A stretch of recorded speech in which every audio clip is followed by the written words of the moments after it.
Spray pad, moved by spray pad operating season review, moved by Councillor Collins, seconded by Councillor Pearson, that we take no action on this. Councillor Johnson, please. Yeah, and last summer, or actually last June, really comes, May it was, that really comes to mind, that the kids were outside, it was 90 degrees out, they couldn't play in the splash pads. So our summers are getting longer. I think it's a reality. I would support this one. This is a service that the residents will see and the residents will appreciate, in my opinion, because that's the ones, some areas, that's the only service they see anyways that the City of Hamilton provides. I would support this for the very reason that our summers are getting longer, they're coming earlier, and I think it was the second week of May we were asking when do those splash pads open, so I would support this one. Councillor Jackson, please. Thank you very much, Madam Deputy Mayor. Can I have a refresher here, please? Dan, are you prepared to give a refresher on this? What is the current window of operation of our spray pads currently within current budget? If memory serves me right, it might be mid-June to mid-September, but maybe you could just confirm for me, Madam Deputy Mayor, through to Dan, if he's got this information in front of him, please. Dan? Through you, Madam Deputy Mayor, the current program sees the spray pads opening on June 20th, shortly after school finishes. So the enhancement before you is to activate the spray pads the last week of May, or subject to a stage 1 heat advisory, whichever is earlier. But I think the information before you is predicated on the last week of May. And how about the concluding end of the season, Dan, please? I thought it was maybe just past Labor Day, but I could be wrong. If you have that in front of you as well, just so we understand the window. So typically June 20th, you said. If it went to even mid-September, that would be July 20th, August. So that's about a 3-month window, and this would add about 2-3 weeks at the beginning of the season. And how about at the end there, Dan? Madam Deputy Mayor, through you, please. Yeah, through you, Madam Deputy Mayor. I apologize. I don't see what the extension would be at the end. I think this is only to start earlier. Oh, just for the start. Okay. And I thought it was Councillor Marula, to his credit, that actually brought this forward to explore it. I'm going to be fiscally responsible when I need to be.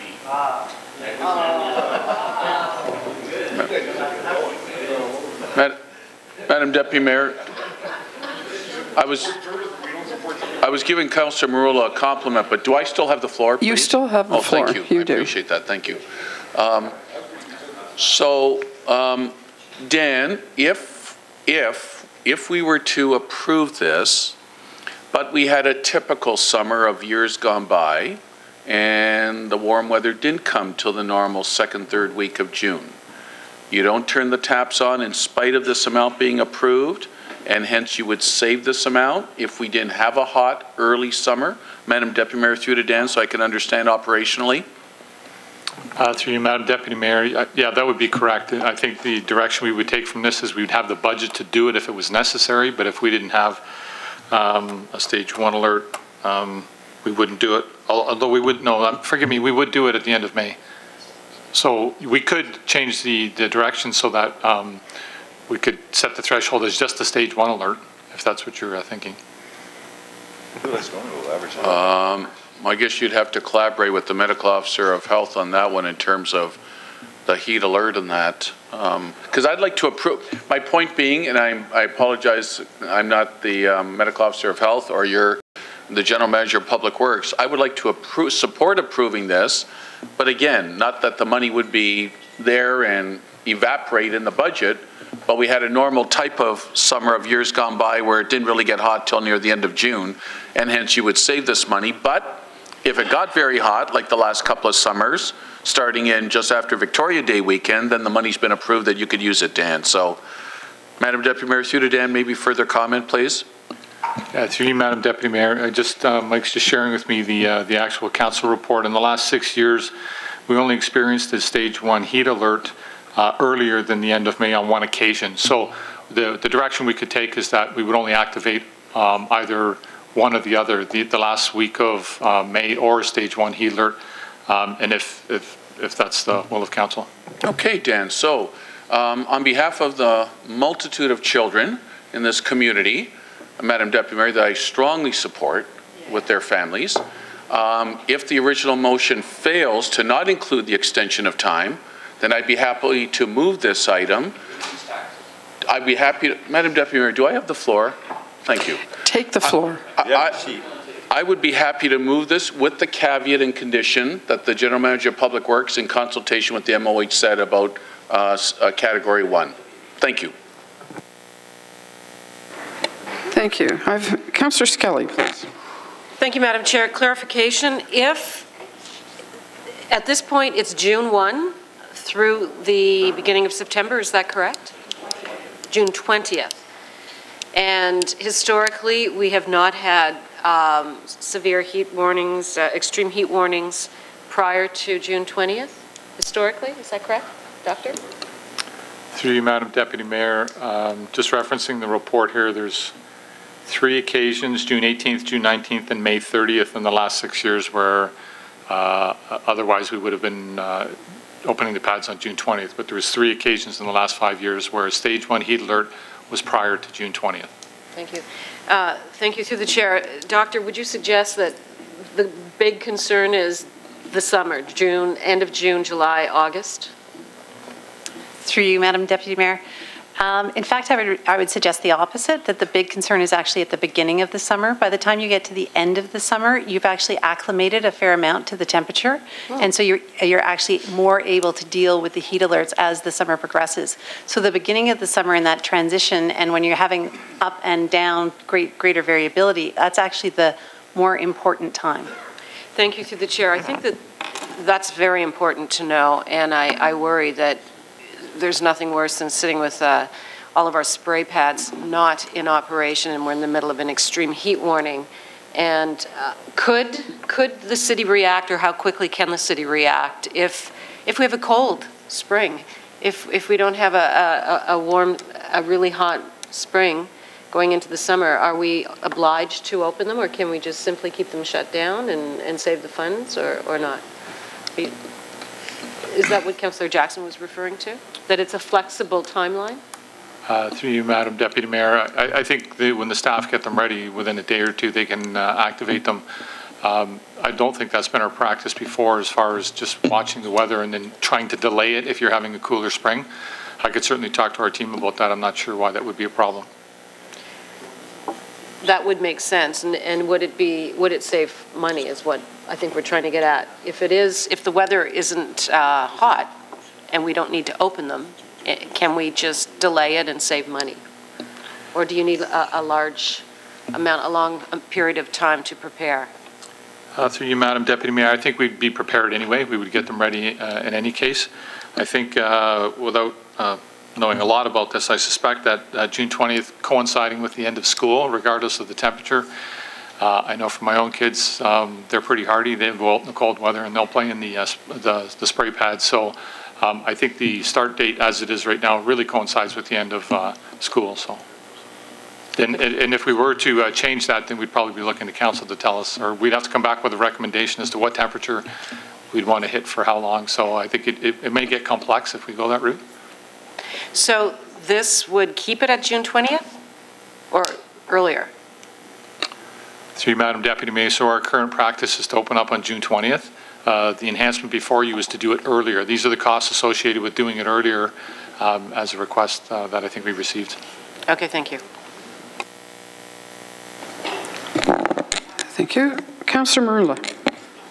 Okay, just for the record, when I did bring forward this motion, but the intent at the time, and I did research it back, because it was a public health initiative, and I remember specifically in the motion saying that it would be triggered when the heat alerts were activated, and that we should pay for it under the public health envelope and try to obtain provincial monies. The intent was never to impact the general levy. So we're debating the issue as a public works item when it should be a public health issue, and the key was to try to upload this to the province to reverse the download, and that was part of my argument. So I think to put clarity on that, we're debating the actual wrong intent of the motion. just for the record. So unless this is provincially funded, we should never have supported it, and nor would I probably have support of council at the time, so, because that was the intent of the motion. Thank you. Councillor Whitehead.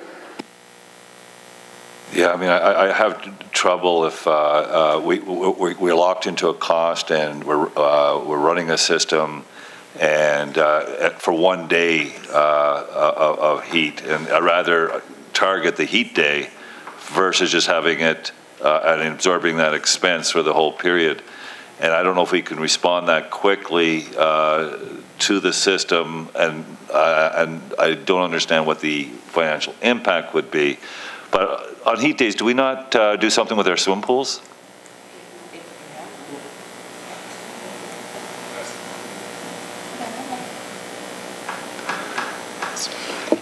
Through you, Madam Chair, on for the heat alerts, yes, we have extended hours for the pools.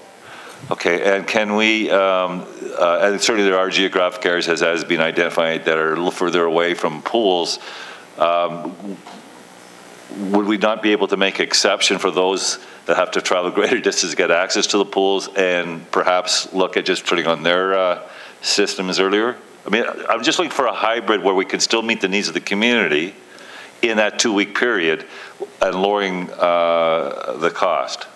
And here's, and while you're thinking about that, right now we do a 5-year averaging on our snow removal, is that correct?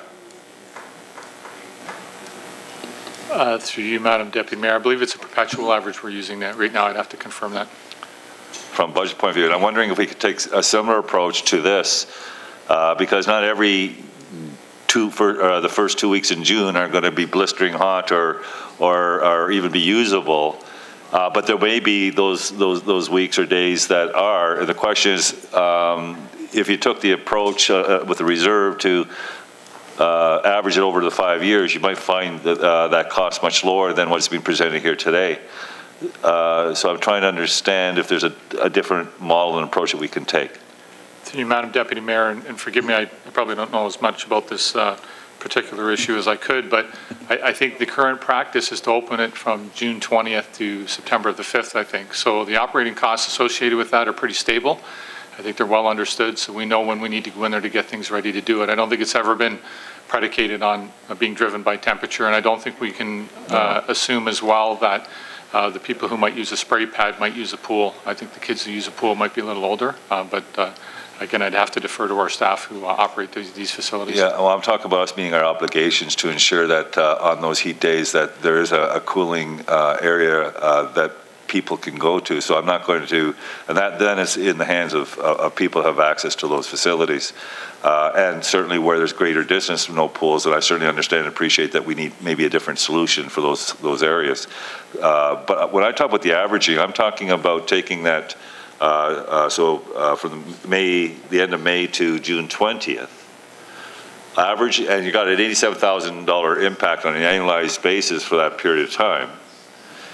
But not every year is going to be the same. So could we take the same approach as we take a snow removal in respect to the conditions, and pull from the reserve when you have those hot, and if it's cold, you just don't turn them on?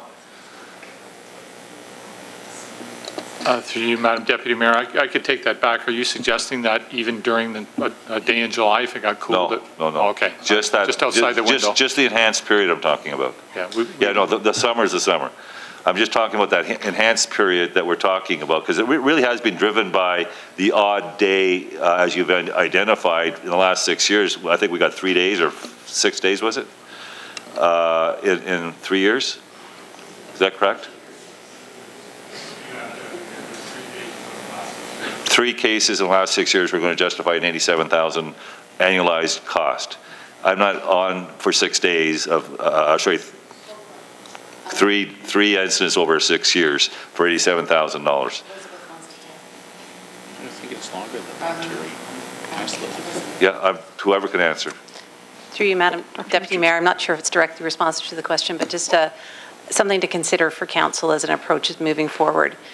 You know, as Dan's staff have correctly pointed out, we've had heat days earlier on in the season, and as we're talking about climate change and those sorts of issues, we're going to need to be looking at what are the responses and how do we better adapt to the changes in heat?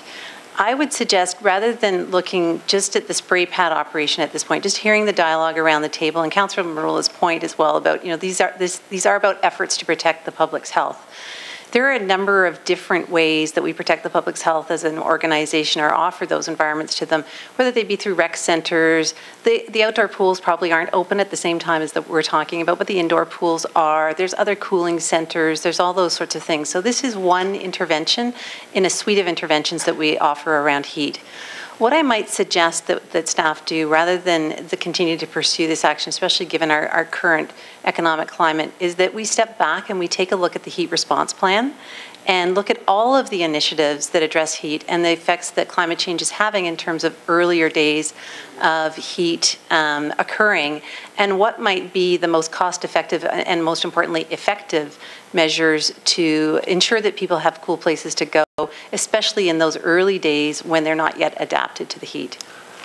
God bless you. Thank you.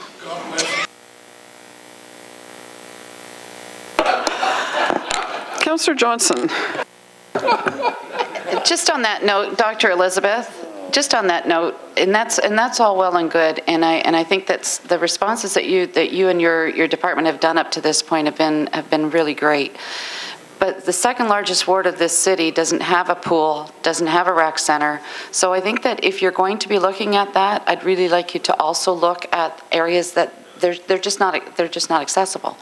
So I would really appreciate it. I still would like to vote for this, but if I don't get the support, at least I can say that I tried.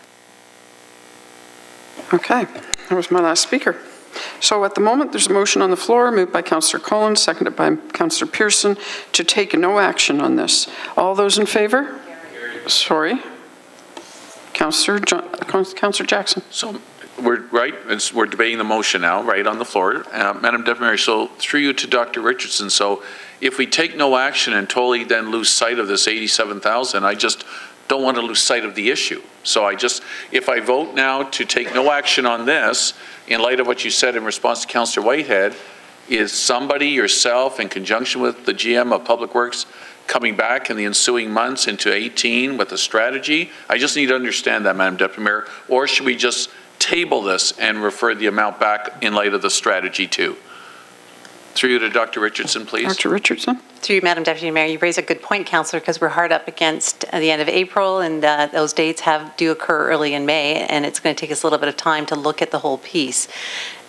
So what I would suggest is you have two options. One is you can leave it as direction to staff to take a look at this and see what we can do for this upcoming heat season, or you could make a motion to more formally direct us to review the heat response plan, given the impacts of climate change.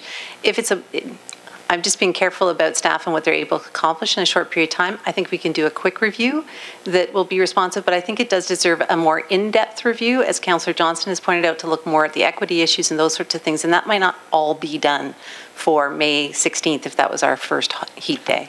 Okay, thanks, Dr. Richardson.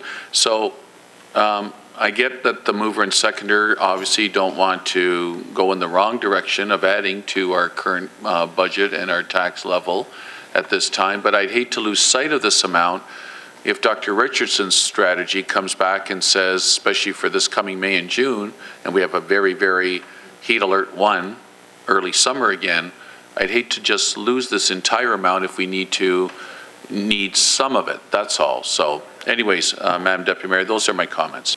Thank you. Councillor Whitehead. Yeah, can I just ask, maybe a prudent way to go forward with the generous offer of Dr. Richardson is that for this year, because it doesn't sound like we can do this comprehensive assessment, analysis, and climate change and heat, but it certainly would be ready for the next budget session.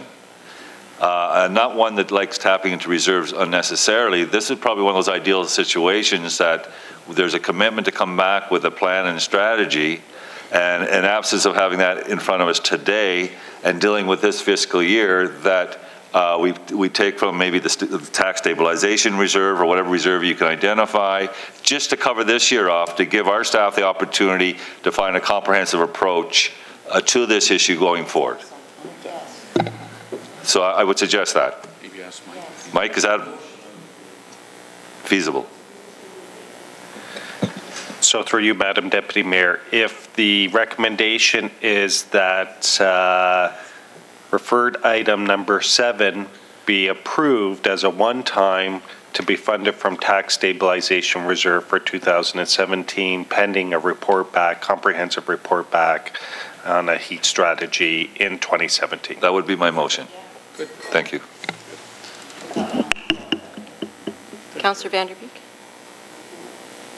Madam Clerk. To you, Madam Deputy Mayor. There is currently a motion on the floor that you're in the process of taking a vote on. Yep. So we have to deal with this one before anything else does come forward. So I'm going to...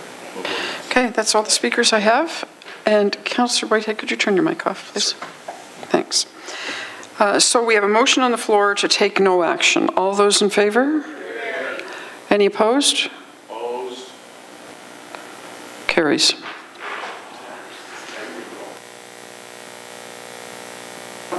Councillor Green? On item 8, I was a little bit puzzled by this one because what? Sorry, Councillor, can I then be recorded? Excuse me. It's not a point of order. Well, I still have the floor. Sorry, Madam Chair, do I have the floor? Thank you very much. I appreciate that, Councillor Jackson. I do have the floor. Councillor Green, you have the floor. Go ahead. Thank you. With that being said, I'm a little bit confused as to why we have election items kind of central to our democracy before us as an enhancement. I'm still on this issue. It got closed. No, but he has a... I have a motion I want to put forward on 7. You're going at 8. My apologies. I will apologize to Councillor Jackson for interrupting. No. Okay, well, back to the square one here. Let's So the go. motion I was putting forward, is that, as Mike has stated, that for this year we have the 87,000 come out of the stabilization fund, and give Dr. Richardson the opportunity to bring back the heat assessment by 2018. So this would be a one-time expenditure to just accommodate this year, and then, like I said, we'll see what the comprehensive research come back. No action on an annualized expenditure. I'm not asking for an annualized expenditure. It's a different motion. We've voted on no action on number 7. Madam Clerk. Can you clarify, Madam Clerk?